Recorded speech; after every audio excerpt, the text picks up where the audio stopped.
Well, Max, welcome to the podcast. How you doing today? I'm doing well, Keith. Thanks for having me. Well, that was an interesting conversation, interesting timing with all the news that's going on social media. I thought it'd be a good idea to. I hadn't planned it, but to just talk about what you do and Lutheran Family Service does, because I know there's some controversy about what Lutheran Family Service may be doing around the world because that name came up in some news lately. But we'll get to that eventually as well, so you can distinguish yourself from those who are in the news. Sure, that would be good. So my favorite question to ask all my guests is, what's the best piece of advice you've ever received?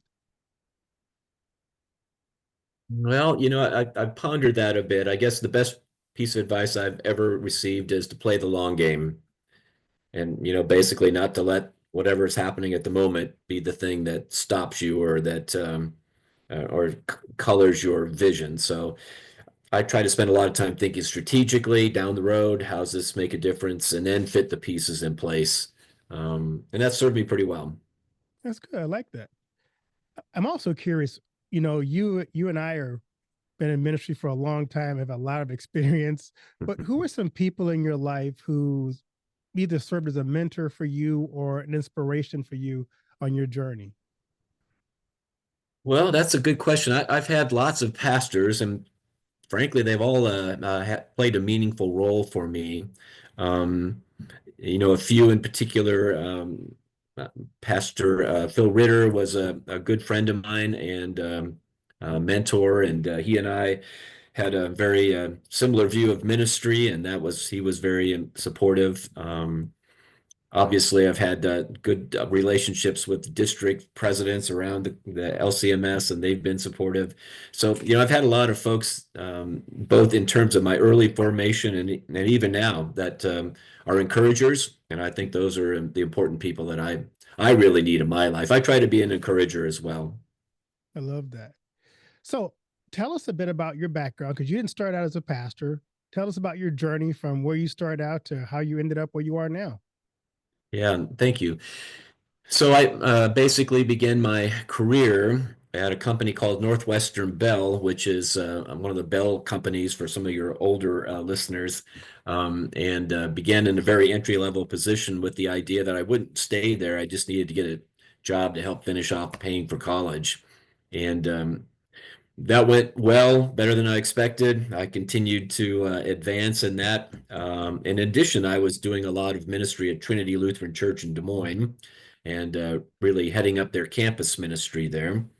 I spent 33 and a half years with the various companies that came out of that and ended up as the regional state president for Quest Communications.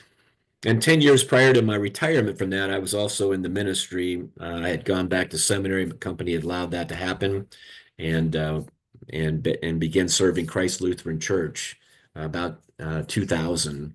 So that's kind of my journey. I was for 10 years there or so, or I guess 6 years, uh, a worker that had both a foot in the parish, bringing word and sacrament, and a foot in the real world or the other world. And I have to tell you, Keith, some of the best training I ever got was in my secular career about how to lead people, how to see further down the road, how to um, understand how important being with people and bringing talents, surrounding myself with talents. Those are invaluable gifts. And I really think probably most second career pastors would say they learned a lot, and God prepared them for the ministry they have today.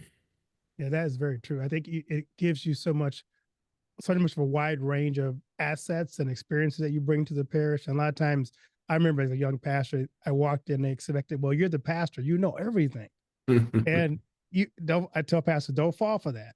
You have a lot of people in your congregation who are very gifted, and it behooves you to make use of the gifts that God has surrounded you with. Absolutely.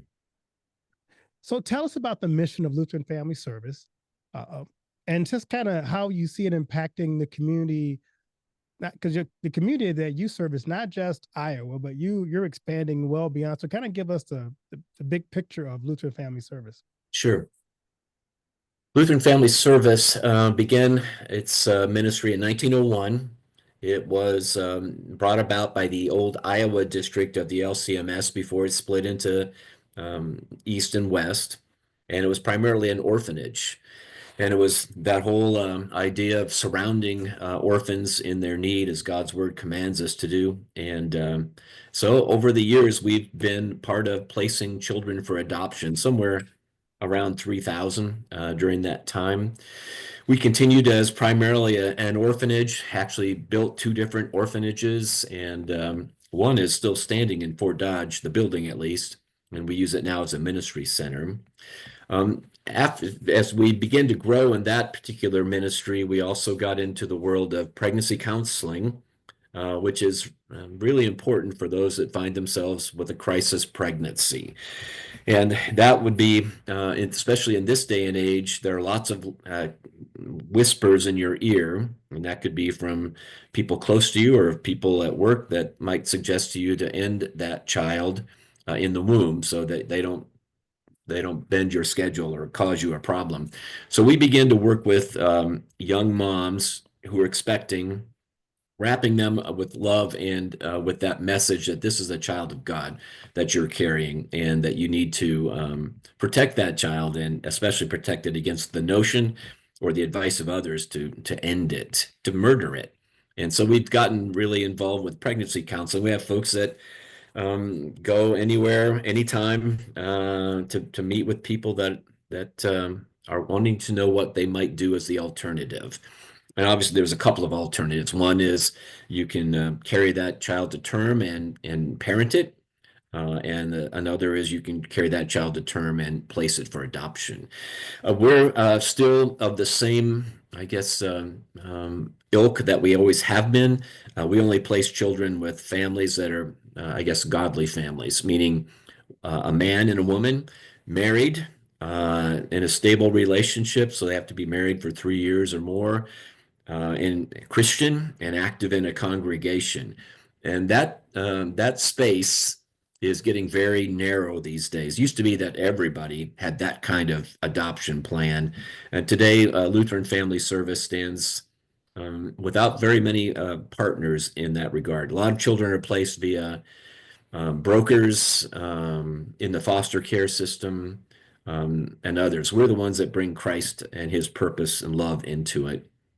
In the 1980s, I think it was, Keith, we began to get into mental health counseling. And that was at a time right after the farm crisis. And the districts empowered us to take on that ministry. And we did. And so we continue to grow that ministry. And we have counselors in many areas that serve the mental health needs of people, in addition to particular topics and subjects like marriage wellness, and youth decisions and gender identity, and the impact of screens on people's lives and their brains. We do all kinds of wide-ranging work in lots of places. And you mentioned the places. We serve the Iowa districts, Iowa District West and Iowa District East.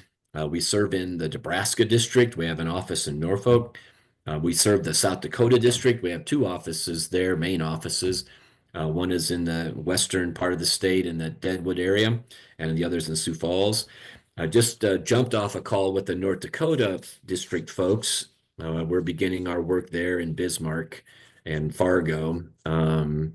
And then we also have folks that are licensed in Missouri and Illinois. We see clients, and then we're talking right now to the Mid-South district. That's Tennessee, parts of Kentucky, and Arkansas. So there'll be lots of opportunities for us. And one particular focus we've really leaned on in the past 5 or 6 years is church worker wellness, because we've noted an increasing amount of challenges in the public ministry, especially with pastors and teachers during these really dynamic, changing times where things change fast. And think COVID there. How do people deal with that? How do they deal with the congregational expectations? And how do we keep our workers healthy? Because we need more. It would be foolish to not keep well the ones we have. That's kind of the nutshell. One other thing we do is we work in government circles. We speak for life. And our advocacy is that the church is ready and able to respond when issues of life come before the General Assembly. I love that. When I first met you, that's one of the things you were talking about. You were talking about life, and you had great display about how you emphasize, the importance of life. How has your work changed following Roe v. Wade? Because it seems like the conversation has gotten more toxic, more divisive. So how do you now walk in that space when there's so clearly defined lines in that space of life advocacy? Well, I think one thing we do is defend voraciously our focus on life. We haven't gotten a field of that. And what I mean by that is I'd like to talk to legislators about church taxes. I'd like to talk to them about property rights, but I don't because I want to make sure that I can talk to a Republican or a Democrat or an independent, and they know that I'm going to talk strictly about life issues and whether that is at the beginning of life or what we're starting to see more and more in the states are a focus on end of life and basically an ungodly perspective of saying you're in control of your life. You should control when it's over as well. We fight against all of those things. And I have to tell you, Keith, with after Roe v. Wade and the Dobbs decision, basically it's a state issue now. So it really is important, I think, for Christians and certainly Lutherans as a part of that to be ready to engage in their own state around that godly message of life and how it belongs to God. It's formed by God, and that's important to Him. And it shouldn't just be left to pastors. It shouldn't just be left to whoever. This is a conversation that needs to happen in homes, in down at the corner shop, wherever it is, respectfully and done well. But the states have a lot of control right now, and so whatever state you're listening to in today, you ought to really pay attention to how life issues are presented in the state and understand what you can do to impact it. So let's talk about that a little bit more, because when I came to Iowa 5 years ago, Iowa had just a very conservative state. All of a sudden, we had one of the most liberal abortion policies in the country.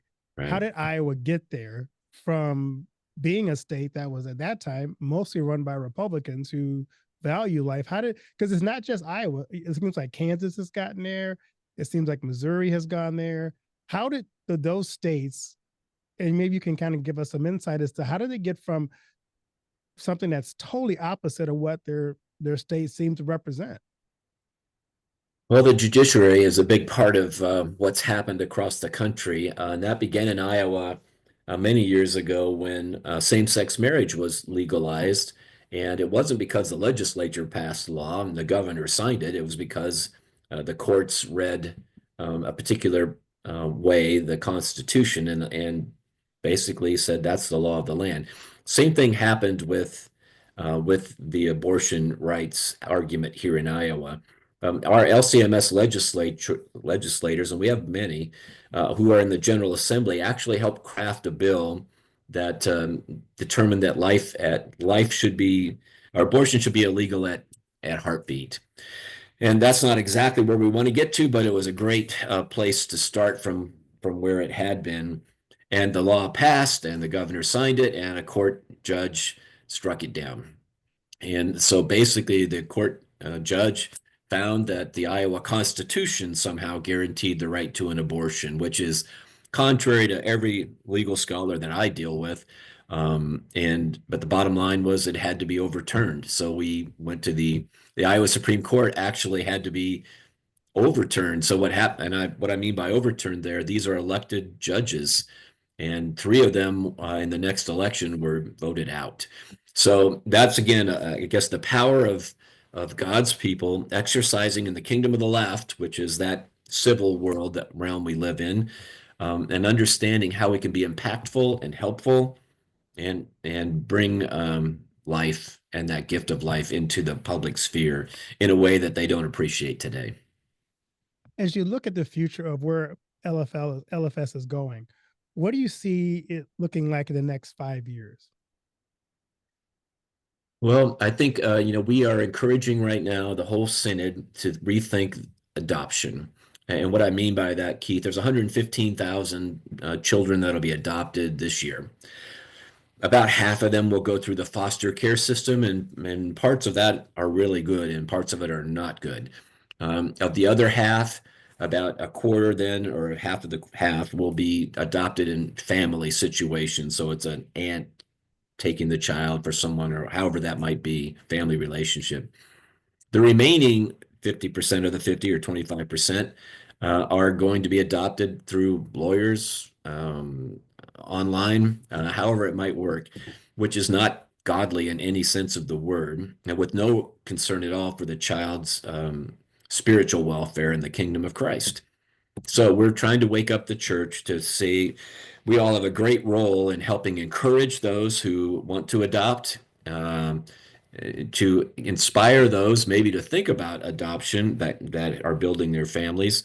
And it's not because we want to, build a family. We want to wrap a family around a child, and it's got to be someone that's going to bring them into the kingdom and support them in that. I think that will change, Keith, because I think we'll continue to grow in that ministry as a synod, and certainly LFS will be at the forefront of that. And we're working with partners. You mentioned briefly there at Lutherans for Life.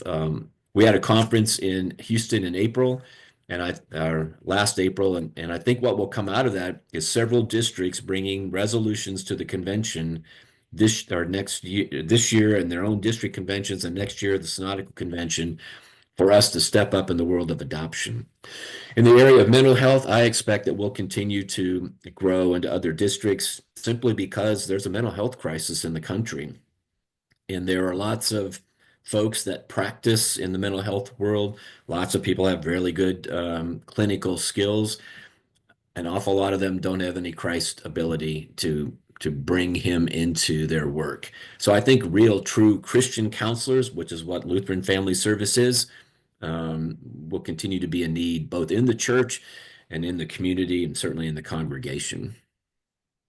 Having worked with you on the board, I realized that one thing that Lutheran Family Service doesn't do is accept money from the government.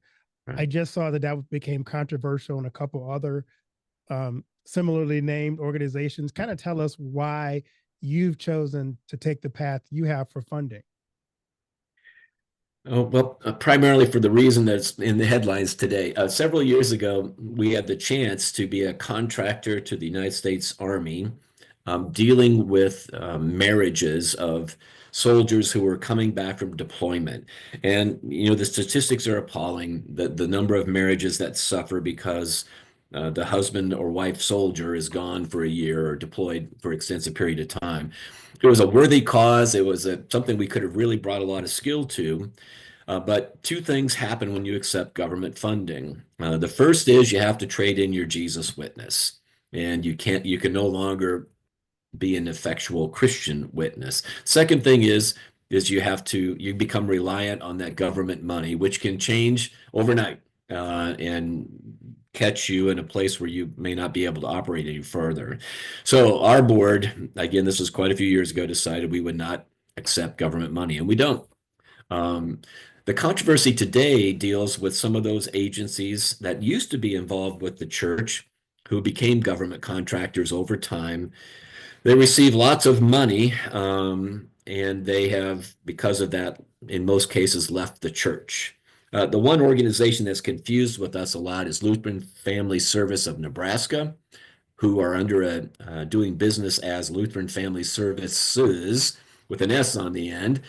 You can see how confusing that is, because we're Lutheran Family Service with no S on the end, and they've been caught up in the whole controversy around a lot of federal money being given to agencies to take unaccompanied children that cross the border illegally or without documentation, and then place them somewhere. And what's happened is it's impossible for them to keep track of all of these children, and some cases those children have fallen in bad situations, and it's because they're getting millions and millions of dollars, that there is no accountability there.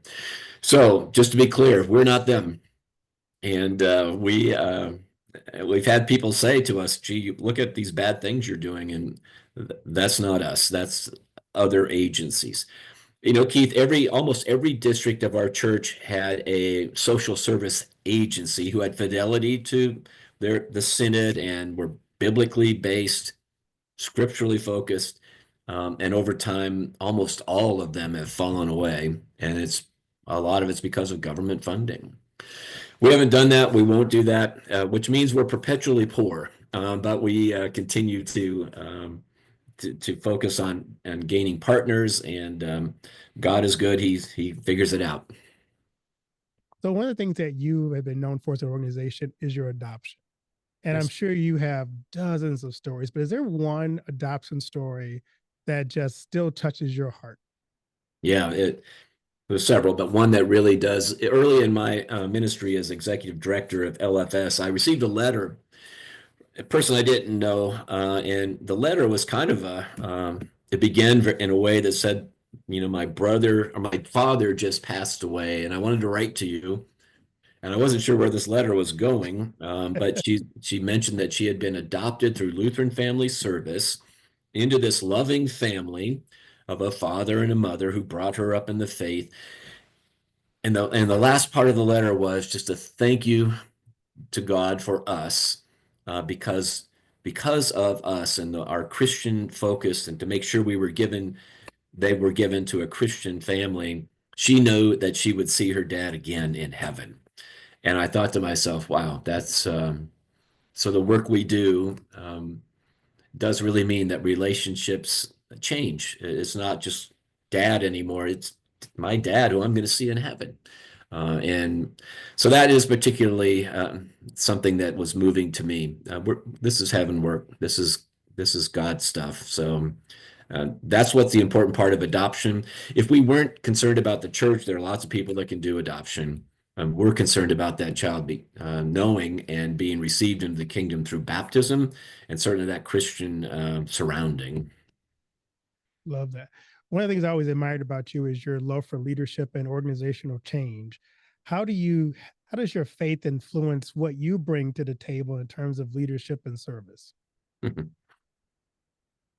Well, I have been involved in a lot of change, and I guess I learned early on that you can either embrace change or get run over by it, and I and you can be an author of it. So, in my various organizations, and I also am the CEO of Perry Lutheran Homes, um, we spend an awful lot of time trying to be strategic again, thinking through how do we position ourselves for the future, and part of that is being open to change.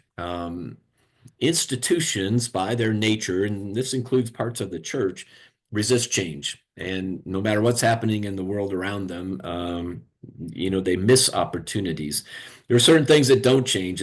So I always had 5 rules, Keith. One, tomorrow is going to be different than today. The second rule was things are going to change faster tomorrow than today.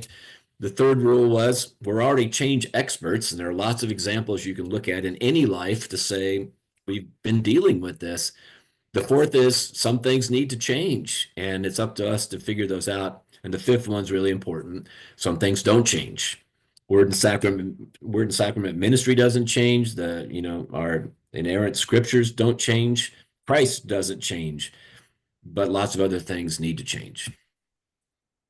As you think about that, the social structure of our society is changing. How do you see faith-based organizations playing into that space of social services in our community? Because we don't always do that well as churches. So how do you see faith-based organizations helping to fill the gap, or you helping even lead churches to fill the gap in the social service area?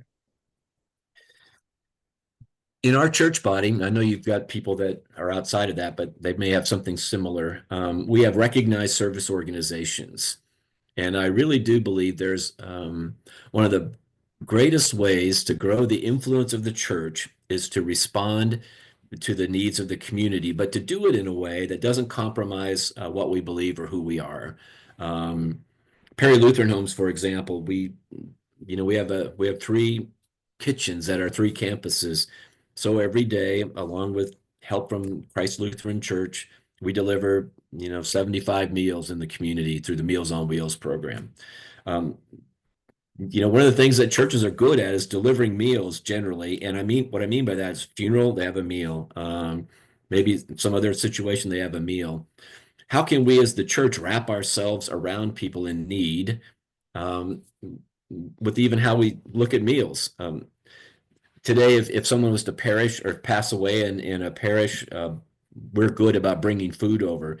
I got to tell you, a month later, there isn't much food showing up and there aren't many people showing up. How can we as a congregation make a difference in a grieving heart? Doesn't have to be our member, it could be anybody. How can we be involved in, the local school? There are ways for us to think differently as a church and not lock our faith inside of the walls. The worst thing I ever heard, Chris, was a person I love dearly, but who told me, Pastor, I like to keep my faith and my life separate. I said, what do you mean? And she said, well, when I'm in church, I practice my faith, but when I'm outside the church, I don't, talk about it.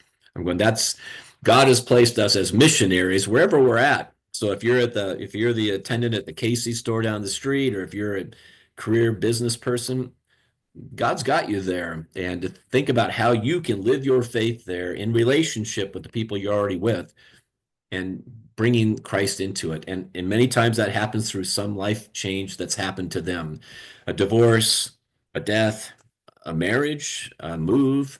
Those are great opportunities to bring Jesus into how important it is for that stability, even in times of significant change. That's awesome. That's a great reminder for all of us. I know that you're always thinking, you're always looking ahead. So what initiatives are you working on at LFS that you are excited about that you can kind of share with us that's just on horizon?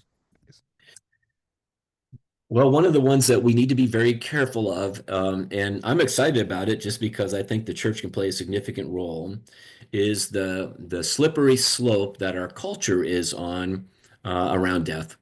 And death is one of those issues that people are being taught that you should deal with suffering by ending your life. And there's always been that issue of suicide, but this is physician-assisted suicide. These are in a medical situation where someone might say, "Gosh, you're facing some great disease. You're going to suffer down the road. Maybe you ought to take your life today." And that's been happening in our country for a lot of years. It's now, I think, legal in 10 or 11 states, plus the District of Columbia. All of Canada now allows this. And so you have places becoming death vacation destinations where you can go and legally end your life. What we need to teach is that the answer to suffering is not death. The answer to suffering is faith in Christ, and that hope that we have in him, that even in suffering, we are growing in him. And Christ suffered, and that's part of the Christian experience, I think. So we ought to look at suffering differently, in a way that's equipping us and giving us an opportunity to reach out to others. I think the other part of this, that for LFS, I think we will continue to be a bigger player in all of the districts around mental health work and adoption placement, so that geographical reach of ours will continue to expand. And that's exciting. And that's I think those are the two big things that we're working on that will make a difference down the road for everyone. I love that. This is a tough question for most of my guests, and probably for most pastors too. But what do you want your legacy to be? I don't really care about my legacy, but I do hope that the things that we've been working on and survive. And what I mean by that is just that commitment to living our faith wherever we're at, to do it in organizations, to do it in our congregations, and to do it in our families, especially. Um, I think my legacy is part of my family as well. Obviously, my wife and I are very involved in the church and in our faith. Our son Aaron is a teacher, and he's a band director at St. Paul Lutheran Church in Fort Dodge. My daughter Kate is a school administrator at Lutheran South Academy in Houston. My other daughter Madison is an accountant, but she's married to the theology and English teacher at Lutheran South Academy. So all of what a great legacy it is that these folks are all very active in the church and bringing up their little children, my grandchildren in that. But the legacy that we have as a church, I hope, is that we persevere. We look at the opportunities are before us and find ways to act in 15 minutes as opposed to study them for 15 months. I love that. Where can listeners support the ministry and the work of Lutheran Family Service? Well, they can certainly go to our website, and if they Google Lutheran Family Service, make sure it's Lutheran Family Service, and they will see there, our Christian identity. But there's opportunities there for them to give. About half of what we need to operate every year is given by churches, congregations, individuals, a few grants from organizations, but it really is congregations that are partnered with us and feel like this is part of their ministry. And they ought to feel that way because it is. We were formed by the church to be an arm of the church in a way that individual congregations could not do. And we continue that work today. So I invite them to go to Lutheran Family Service and to Google that and to figure out exactly what we do. You'll see all kinds of information there and opportunities to support us. And we hope you consider that. This is certainly worthy of everyone's support. Is there anything I haven't asked you that I should have asked you? Yes. What's that? I think another thing that might be really important just to mention, Keith, is how much good can be done by people stepping up and participating on boards of their Christian nonprofits. Today, one of the things that we find in lots of organizations, especially of the church, nobody wants to serve. And I have to tell you that the way that organizations that serve the church stay close to the church is when church people step up and are on their board like you are and help make sure that the folks running it are encouraged and supported and admonished to be faithful to what's intended and what God wants. So if you're out there and you're looking for something to do, boy, find a local Christian agency and tell them you'd like to help. I bet they got a place for you.